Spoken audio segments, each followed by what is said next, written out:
വിദേശ സംഭാവന നിയന്ത്രണ നിയമത്തിലെ ചട്ടഭേദിക്കെതിരെ ക്രൈസ്തവ സഭകൾ വ്യാപകമായ പ്രതിഷേധം ആണ് നടത്തുന്നത്.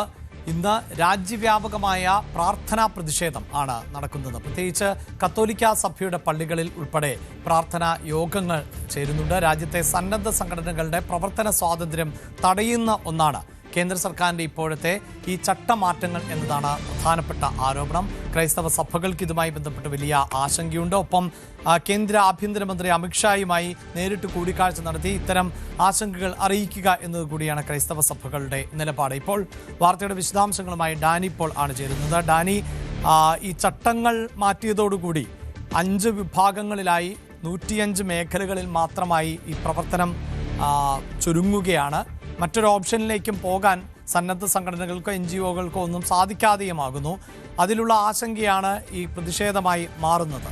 എന്താണ് വിവരങ്ങൾ?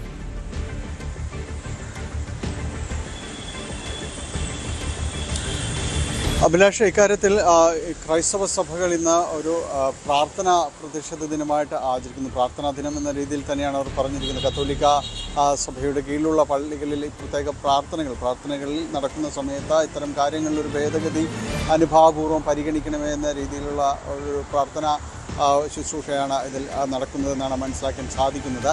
എന്തായാലും ഈ FCR ഭേദഗതി വരുന്നത് വലിയ രീതിയിൽ തന്നെ ഈ ക്രൈസ്തവ സഭയ്ക്കും മറ്റും തിരിച്ചടിയാകും എന്ന കാര്യത്തിൽ യാതൊരു സംശയവുമില്ല. ഇന്നലെ KCBC പുറത്തിറക്കിയ വാർത്താക്കുറിപ്പുണ്ട്. ആ വാർത്താക്കുറിപ്പിൽ വളരെ കരുതലോടുകൂടിയാണ് ഇതിൻ്റെ ഒരു പ്രതികരണം നടത്തിയിരിക്കുന്നത്. കാരണം ഇത്തരം കാര്യങ്ങളുള്ള ഭേദഗതികൾ അത് രാജ്യത്തിൻ്റെ നന്മയ്ക്ക് വേണ്ടി നടത്തുന്ന ഭേദഗതികൾ അത് സ്വാഗതം ചെയ്യുന്നു എന്നതടക്കമുള്ള കാര്യങ്ങൾ പറയുന്നുണ്ട്. ഈ രാജ്യത്തെ നിലവിലുള്ള വ്യവസ്ഥാപിതമായ നിയമങ്ങളെയും സാഹചര്യങ്ങളെയും എല്ലാം അനുസരിച്ചുകൊണ്ട് മുന്നോട്ട് പോകാൻ അതിൽ കൃത്യമായ രീതിയിൽ മുന്നോട്ട് പോകാൻ തയ്യാറാണ് സഭ എന്ന് പറയുമ്പോൾ തന്നെയും അതിൽ ചൂണ്ടിക്കാണിക്കുന്ന ഒരു കാര്യം, ഇതിൽ വരുത്തുന്ന ഭേദഗതികൾ അത് ചിലപ്പോഴെങ്കിലും അത് ഒരു തിരിച്ചടിയാകാനുള്ള സാധ്യത മുഴുവനായും തന്നെയുണ്ട്.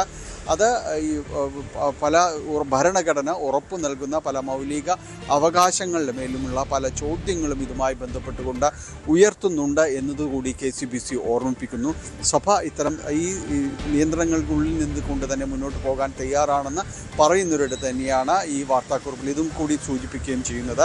ഇത്തരം നിയന്ത്രണങ്ങൾക്കകത്ത് നിന്നുകൊണ്ട് തന്നെ സംഭാവനകൾ സ്വീകരിക്കുന്ന രാഷ്ട്ര പുനർനിർമ്മാണത്തിന് വേണ്ടി തങ്ങളുടെ പ്രവർത്തികൾ ഉതകും എന്ന് വാഗ്ദാനം ചെയ്യുന്ന പല സംഘടനകളും തന്നെയുണ്ട്. അവരുടെ നിലനിൽപ്പ് കൂടി ഇത് അപകടത്തിലാക്കും എന്നതുകൂടി ഓർമ്മിപ്പിക്കുന്നുണ്ട്. എന്തായാലും ഒരു ആശങ്കയാണ് നമ്മൾ ആ വാർത്താക്കുറിപ്പിൽ ഉടനീളം നിലനിൽക്കുന്നത് അല്ലെങ്കിൽ നിഴലിക്കുന്നത് സഭയുടെ ഒരാശങ്കയാണ്. സഭയുടെയും അനുബന്ധ സ്ഥാപനങ്ങളെ സഭയുടെ കീഴ്വഴക്കങ്ങൾക്ക് മുന്നോട്ട് പോകുന്ന നിരവധിയായ സംഘടനകളും സ്ഥാപനങ്ങളുമുണ്ട്. ഇവർക്കെല്ലാം ഉയരുന്ന പൊതുവിലുള്ള ആശങ്കകൾ തന്നെയാണ് അതിൽ പങ്കുവയ്ക്കുകയും ചെയ്യുന്നത്. നിയമ ഭേദഗതി വരുമ്പോൾ തന്നെയും ഈ സംഭാവനകൾ സ്വീകരിക്കാൻ കഴിയാത്ത രീതിയിലേക്ക് ഈ സ്ഥാപനങ്ങളുടെ പ്രവർത്തനങ്ങൾ ചുരുക്കപ്പെടുന്നുണ്ട്. അവരുടെ പ്രവർത്തനങ്ങളെ അത് ബാധിക്കുകയും ചെയ്യും എന്ന കാര്യത്തിൽ യാതൊരു സംശയവുമില്ല. അപ്പോൾ അത്തരം കാര്യങ്ങൾ വരുന്നത് ഭരണഘടനയുടെ ചില ഉറപ്പ് നൽകുന്ന അവകാശങ്ങളുടെ കൂടി ലംഘനമാകും. അതുകൊണ്ട് അതുകൂടി കരുതി കണക്കിലെടുത്തുകൊണ്ട് മുന്നോട്ട് പോകും ഇതിൻ്റെ കേന്ദ്ര സർക്കാരും മറ്റ് നടപടികളും എല്ലാം എന്നുള്ളൊരു പ്രതീക്ഷ കൂടി പങ്കുവെച്ചാണ് KCBCയുടെ വാർത്താക്കുറിപ്പ് അവസാനിക്കുന്നത്. ഏതായാലും ഇന്ന് സഭയുടെ കീഴിലുള്ള ഡാനി, ഇതിലിപ്പോൾ നമുക്കറിയാം ഈ മതപരിവർത്തനം തടയുക എന്നതാണ് പ്രധാനമായും കേന്ദ്ര സർക്കാർ ലക്ഷ്യം വെക്കുന്നത് എന്നുള്ളതാണ്. അതിൽ തന്നെ ഈ ആദിവാസി ഗോത്ര വിഭാഗങ്ങളെ അവരുടെ ആചാരങ്ങളിൽ ഇടപെടാൻ പാടില്ല, അവരുടെ അനുഷ്ഠാനങ്ങളിൽ ഇടപെടാൻ പാടില്ല, അവരെ ഏതെങ്കിലും തരത്തിലുള്ള മറ്റ് പ്രസിദ്ധീകരണങ്ങളിലൂടെ ആകർഷിക്കാൻ പാടില്ല എന്നൊക്കെ വരുമ്പോഴാണ് അപ്പോൾ ഈ മേഖലകളിലൊക്കെ പല മിഷണറിമാരും ട്രസ്റ്റുകളും സന്നദ്ധ സംഘടനകളും ഒക്കെ പ്രവർത്തനം നടത്തുന്നുണ്ട് എന്ന് നമുക്കറിയാം. ഒരുപക്ഷെ അവരെയൊക്കെ അകാരണമായി അവരൊക്കെ മതപരിവർത്തനത്തിന് ശ്രമിക്കുന്നുവെന്ന് ആരോപിച്ചുകൊണ്ട് അവർക്കെതിരെയൊക്കെ നടപടി ഉണ്ടാകുമോ എന്നതൊക്കെയാണല്ലോ ഈ ആശങ്കയേറ്റുന്നത്. ഡാനി,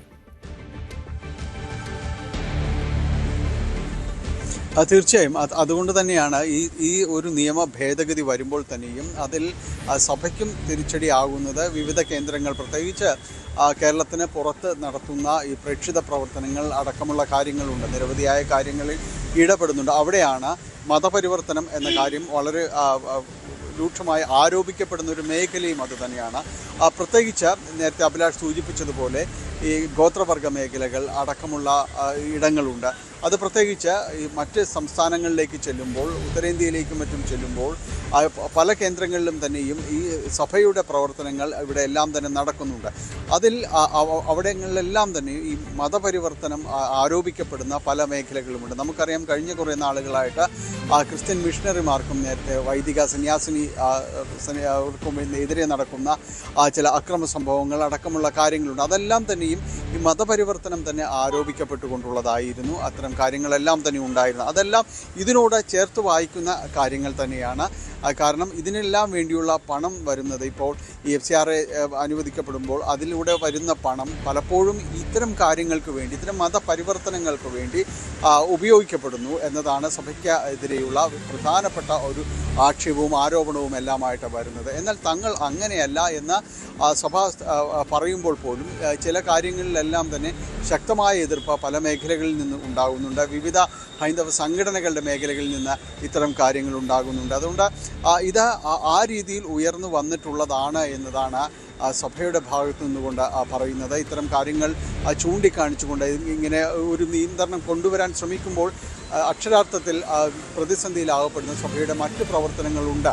അത് ആതുര ശുശ്രൂഷ രംഗത്തായാലും വിദ്യാഭ്യാസ രംഗത്തായാലും അതെല്ലാം തന്നെ ഈ സമൂഹ ഉന്നതിക്ക് വേണ്ടി നടത്തുന്ന കാര്യങ്ങളാണ്. വലിയ ഇടപെടലുകൾ ഈ കഴിഞ്ഞ കാലയളവിൽ ക്രൈസ്തവ സഭയുടെ ഭാഗത്തുനിന്ന് ഈ സാമൂഹിക പുനഃസംഘാടനത്തിനുമെല്ലാം വേണ്ടി നടന്നിട്ടുണ്ട്. വിപ്ലവകരമായ രീതിയിലുള്ള പല കാര്യങ്ങളും വിദ്യാഭ്യാസ രംഗത്തും നടപ്പാക്കാനായിട്ട് സഭയ്ക്ക് കഴിഞ്ഞിട്ടുണ്ട് എന്ന് സഭ അടിവരയിട്ടുകൊണ്ട് പറയുകയും ചെയ്യുന്നു.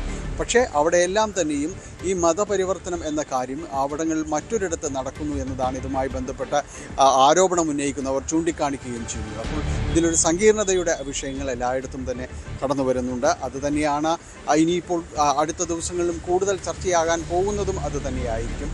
എന്തായാലും അത് വലിയ രീതിയിൽ ഒരു എതിർപ്പ് കൊണ്ട് നേരിട്ട് മുന്നോട്ട് പോകുക എന്നതിനപ്പുറം ചർച്ചകളിലൂടെ അതിനെ പറഞ്ഞു മനസ്സിലാക്കി മുന്നോട്ട് പോവുക എന്നതാണ്. ആ രീതിയാണ് സഭ അനുവർത്തിക്കാനായിട്ട് ശ്രമിക്കുന്നത്. അതുകൊണ്ട് തന്നെയാണ് ഇന്നൊരു പ്രാർത്ഥനാ ദിനം എന്ന രീതിയിലേക്ക് ആഹ്വാനം ചെയ്യപ്പെടുന്നതും ഒപ്പം തന്നെയും ഇതിൽ വരുന്ന കാര്യങ്ങൾ, ഘടകങ്ങൾ എന്തൊക്കെയാണ് പ്രതികൂലമാകുന്നത്, പ്രതിസന്ധിയിലാകുന്നത് എന്ന വസ്തുത അധികാരികളെ, പ്രത്യേകിച്ച് കേന്ദ്ര സർക്കാരിനെ അടക്കം ബോധ്യപ്പെടുത്താനുള്ളൊരു ശ്രമം ഒരു വഴിക്ക് നടക്കുകയും ചെയ്യുന്നത്. FCRA ചട്ടഭേദഗതിയിൽ ക്രൈസ്തവ സഭകൾക്ക് വലിയ ആശങ്കയുണ്ട്. എന്നാൽ രാജ്യസുരക്ഷയ്ക്ക് വേണ്ടിയാണ് ചട്ടങ്ങളിൽ ഭേദഗതി വരുത്തുന്നത് എന്നതാണ് പ്രധാനമായും കേന്ദ്ര സർക്കാരിൻ്റെ നിലപാട്. പ്രത്യേകിച്ച് ഇന്ത്യയിലേക്ക് പല സംഘടനകളും പണം സ്വീകരിക്കും. എന്നാൽ എവിടെ നിന്നാണോ, ഏത് വിദേശ രാജ്യത്ത് നിന്നോ സംഘടനകളിൽ നിന്നാണോ പണം സ്വീകരിക്കുന്നത്, അവരുടെ താല്പര്യങ്ങൾക്കനുസരിച്ച് ഇന്ത്യയിൽ പ്രവർത്തിക്കുകയും ചെയ്യുന്നു എന്നത് പ്രതിസന്ധി സൃഷ്ടിക്കുന്നു എന്ന നിരീക്ഷണം കൂടിയാണ് ഉള്ളത്. അതേസമയം മതപരിവർത്തനമടക്കം തടയുക എന്ന് പറയുമ്പോൾ ഈ ആദിവാസി വനവാസി മേഖലകളിലൊക്കെ നിരവധിയായ സംഘടനകൾ, അത് ക്രൈസ്തവ മിഷണറിമാരുടെ നേതൃത്വത്തിലൊക്കെ പ്രവർത്തിക്കുന്നുണ്ട്. അവരും മതം മാറ്റത്തിനുള്ള നീക്കങ്ങൾ നടത്തുന്നുവെന്ന് ആരോപിച്ച് അവരെ ഒരുപക്ഷെ ഏതെങ്കിലും തരത്തിൽ അവരെ ബാധിക്കുവാനോ അവരെ നിയമപരമായൊക്കെ നേരിടാനോ ഉള്ള സാധ്യത കൂടി മുന്നിൽ കാണുന്നു എന്നതുകൊണ്ടാണ് ഈ പ്രതിഷേധങ്ങൾ ഉയർന്നു വരുന്നത്. കൂടുതൽ വാർത്തകൾക്ക് News 18 Keralam YouTube channel subscribe ചെയ്യുക.